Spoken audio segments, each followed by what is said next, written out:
touch base with Rob Demovsky about the Green Bay Packers. Good morning, Rob. How are you doing today on this Victory Monday? I am great, Jen. I have no vomit on me. I feel really good. It's crazy that is the baseline all of a sudden. Like, do you have vomit on you? No, I do not. So what was your biggest takeaway? We were asking folks this morning who they learned the most about in that game. Was it Malik Willis? Was it Matt LaFleur? Was it the offensive line? Was it Josh Jacobs? Maybe it's someone else for you. Who did you learn the most about in the Packers' win over the Colts? I think I saw the poll, and I think it's Matt LaFleur, because this is something that he has never successfully done before here. Now, he only had to do it once, but that was win without his regular starting quarterback. And obviously in Kansas City a couple of years ago with Jordan filling in, it did not go well at all. I thought they managed the game incredibly well. I know the crowd was booing at the end of the first half, but he did the right thing there, in my opinion, of what were they were leading the game. Don't make a mistake at the end when momentum could flip. The Titans were going to get the ball back, right? Or sorry, the Colts were going to get the ball back. I'm already thinking about next week. Colts were going to get the ball back to start the second half. If you screw it up there in the final minute and somehow they score off a turnover and they double up, all of a sudden it's a different game. So I really thought he coached sort of a brilliant game. Like, it was almost the equivalent. I hate to do this, but you guys know how much I like basketball. I compare everything to basketball. It was almost like a Dick Bennett, Pete Carrill, Princeton type of game plan, where you just slowed it down and stuck to one thing and did it well, which is great because it was one of the fastest games I think I've ever been around with all the running. I think I looked up at the end of the third quarter, it was 2:00. Yeah. Rob, 1 sack and 7.8 yards per carry. Is there concern about the front seven? I don't know if it's concern, Chewy. I do think it's a work in progress. We talked all along about how this defense is sort of built from the back up, with Jeff Hafley being and looking at it through a DB's perspective, and I think the back end has played pretty well. I think that we've maybe, and I'm probably guilty of it too, but oversimplified. Bless you, Jen. We oversimplified. That's great. Just don't barf. Your mic. I was trying to be quiet, draw no attention to it, and he says, "God bless you." Well, I mean, this is what happens when you have video, though. Yeah, you can see on the video. You guys wanted video. I think we oversimplified, Chewy, getting back to the defensive front, about all these defensive linemen. You're just going to flip the switch and you're just going to go, right? Yeah. I think that was probably, a mistake on our part, because I think that's a pretty big adjustment for those guys. First of all, the edge rushers are now playing with their hand on the ground, which is totally different. And then the guys in the middle, like Kenny Clark, are still getting used to trying to play downhill more than, say, side to side. What did you learn about Malik Willis? The one thing I was surprised at, Gabe, is that he took care of the football. He didn't turn the ball over, right? You could have easily seen, and we have seen, quarterbacks panic when they get flushed a little bit and throw it right to the other team. And we saw Caleb Williams, if you watched any of the Bears game last night, I mean, you saw Caleb Williams do it a couple of times. And then just ball security with the fumble, with not losing his grip on the football, running, not being careless with the ball. I thought he played a very safe game and a smart game, which I quite honestly wasn't sure that he or any quarterback put in that situation could pull off.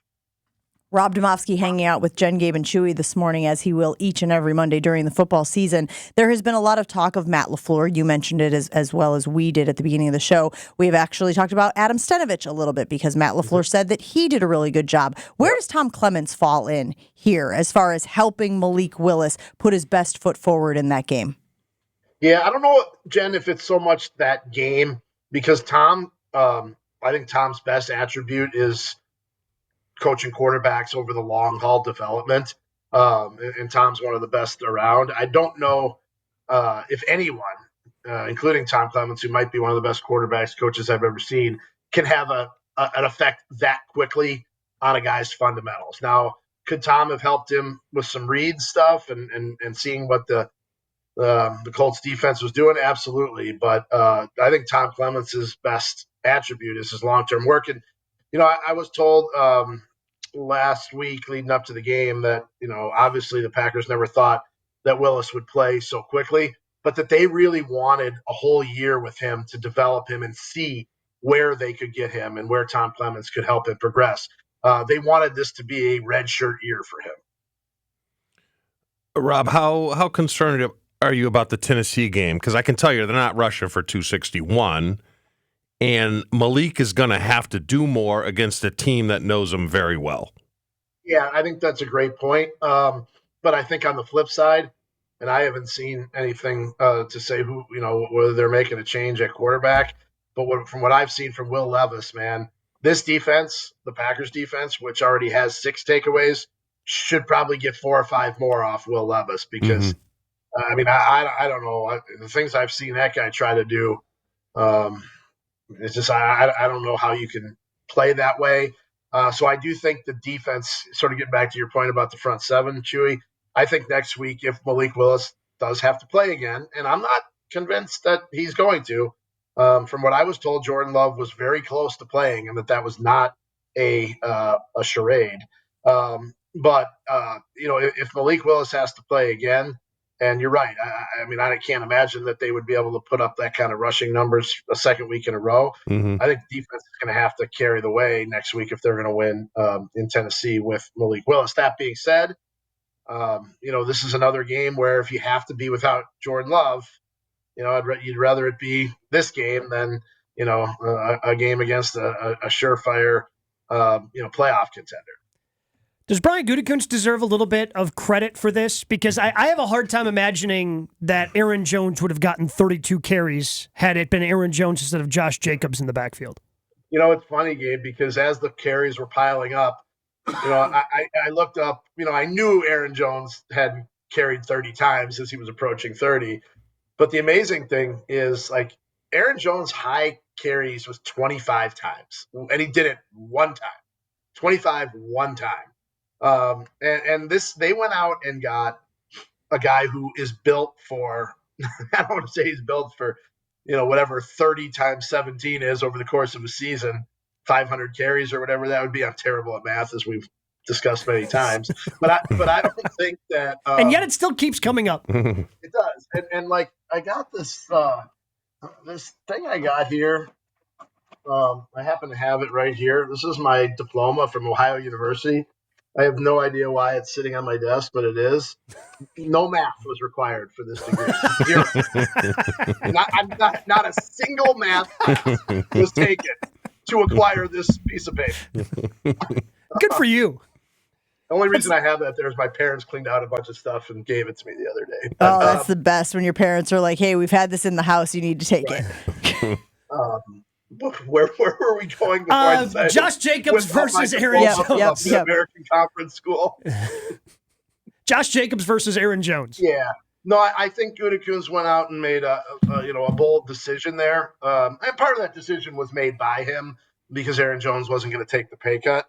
But, if Josh Jacobs can indeed stay healthy over the course of the season, and the amazing thing was, I talked to him in his locker yesterday, and he wasn't sweating at all. This was pretty close shortly after the game. He said, I could probably go another quarter. So this guy's built differently. And I think you make a great point there, Gabe, is that just having Josh Jacobs allowed them to win that game. If they don't have him, I don't know that they win it. Random but related, which sort of is my MO. I was sitting with Nick Saban in the makeup area getting ready for College Game Day Saturday morning, and we were talking about 𝘾𝙀𝘀 Moore, a kid on the Alabama team who I know Badgers fans are now very familiar with after Saturday's game. And he said 𝘾𝙀𝘀 Moore was the last kid that he recruited of that class. And he said, you know who else was the last kid I recruited of their respective class? Josh Jacobs. Really? And he said, I could have never guessed that he was going to have the success he had and then also have the success he has had in the NFL based on the other kids who were in his recruiting class. So go ahead and just remember that. Keep that in mind, Packers fans. Know. Yeah, you just never know, Jen. Last thing I want for you to talk to you about, Rob, is the penalties. At the beginning of the game, it was laundry all over Lambeau Field. Do you chalk that up to no preseason? Guys are still getting used to kind of the rigors of the regular season, or is this something we should keep our eye on with Green Bay for the season? I'll just say this anecdotally, and I don't have the statistical evidence to support this, but I feel like every time I'm watching games and the Packers aren't playing, there's penalties all over the place. Again, like someone would have to check, and I'm sure there's a way to. There's some great penalty stats websites out there, but it just feels to me like this is football a couple of weeks into the 2024 season, and you would assume, as it does most years, the officiating tends to change as the season goes on. It's whatever the point of emphasis is, or the rule changes going into that season are over officiated or overemphasized early in the year, and I think a month or so in, you get back to regular football. Let's put that one. Let's put a bookmark on that question, Jen, and see where the Packers are in a couple of weeks. I think it was 6 penalties yesterday. I closed the box score, but 6 penalties for 50 yards. The only reason I keep it in mind is last year, as you well know, Rob, the Packers were leading the league in penalties headed into like the final 6 weeks of the season. I don't have the full numbers here in front of me, but I just remember that being a storyline of like, hey, you're shooting yourself in the foot, if you will, on a lot of these things. And there were some significant plays that were wiped from the board because of penalties yesterday. Including a Josh Jacobs touchdown, right? Jones. I know. He's a hybrid. He's a hybrid of the two. Josh Jacobs would have had an 18-yard touchdown, if I'm not mistaken. You're right. It was 6 penalties for 50 yards. The Colts had only 3 penalties for 20 yards. All right. Well, there you have it. We appreciate you hanging out with us, Rob. Have a great one, and we'll talk to you again very soon. Yeah, I have a feeling I think I'm going to be changing planes in the airport in either Minneapolis or Detroit or wherever I'm flying through this time tomorrow or this time next Monday. So hopefully the plane is on time. Yeah, absolutely. We're rooting for you, bud. Rob Demovsky. I am scheduled to land at 8:15 Central Time in whatever city that I'm landing in. So hopefully we can figure this out.